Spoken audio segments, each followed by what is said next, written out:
મુંબઈમાં આવેલો અટલ સેતુ ભારતના સૌથી મહત્વપૂર્ણ અને આધુનિક ઇન્ફ્રાસ્ટ્રક્ચર પ્રોજેક્ટ્સમાંથી એક છે. તેને સત્તાવાર રીતે અટલ બિહારી વાજપેયી સેવરી ન્હાવા સેવા અટલ સેતુ તરીકે ઓળખવામાં આવે છે અને સામાન્ય રીતે તે Mumbai trans harbour link (MTHL) તરીકે પણ જાણીતો છે. મુખ્ય વિગતો. લંબાઈ. આ પુલ કુલ 21.8 કિલોમીટર લાંબો છે. તેમાંથી લગભગ 16.5 કિલોમીટર દરિયા ઉપર છે અને બાકીનો 5.5 કિલોમીટર જમીન પર છે. ભારતનો સૌથી લાંબો અટલ સેતુ ભારતનો સૌથી લાંબો દરિયાઈ પુલ છે.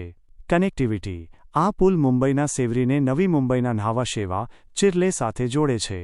મુસાફરીનો સમય. આ પુલને કારણે મુંબઈથી નવી મુંબઈ વચ્ચેનો મુસાફરીનો સમય 2 કલાકથી ઘટીને માત્ર 15થી 20 મિનિટ થઈ ગયો છે. ખર્ચ. આ ભવ્ય પ્રોજેક્ટનો ખર્ચ ₹17,840 કરોડથી વધુ થયો છે. ઉદ્ઘાટન.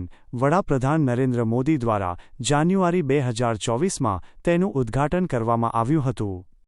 વિશેષતાઓ અને મહત્વ. એન્જિનિયરિંગનો અજાયબી. આ પુલ આધુનિક એન્જિનિયરિંગનો ઉત્તમ નમૂનો છે.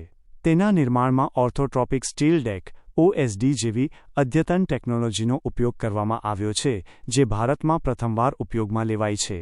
આ ટેકનોલોજી પુલને વધુ મજબૂત અને લાંબો સ્પાન બનાવવામાં મદદ કરે છે. ટ્રાફિક વ્યવસ્થા. પુલ પર આર્ટિફિશિયલ ઇન્ટેલિજન્સ (AIથી સજ્જ 400મી વધુ CCTV કેમેરા લગાવવામાં આવ્યા છે જે ટ્રાફિકનું નિરીક્ષણ કરે છે અને કોઈપણ અસામાન્ય ગતિવિધિ અથવા સમસ્યાની જાણ કરે છે. સુરક્ષા. અટલ સેતુ પર ઇમરજન્સી એસ્કેપ પેસેજ અને વેન્ટિલેશન સિસ્ટમ જેવી સુવિધાઓ પણ છે જે સુરક્ષા સુનિશ્ચિત કરે છે.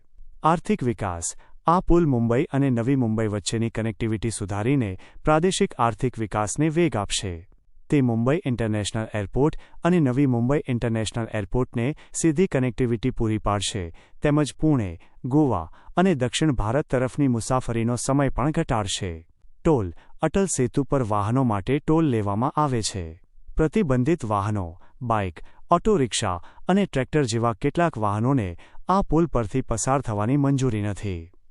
અટલ સેતુ મુંબઈના ઇન્ફ્રાસ્ટ્રક્ચરમાં એક ઐતિહાસિક સિદ્ધિ છે જે શહેરના વિકાસ અને કનેક્ટિવિટીમાં ક્રાંતિકારી પરિવર્તન લાવશે.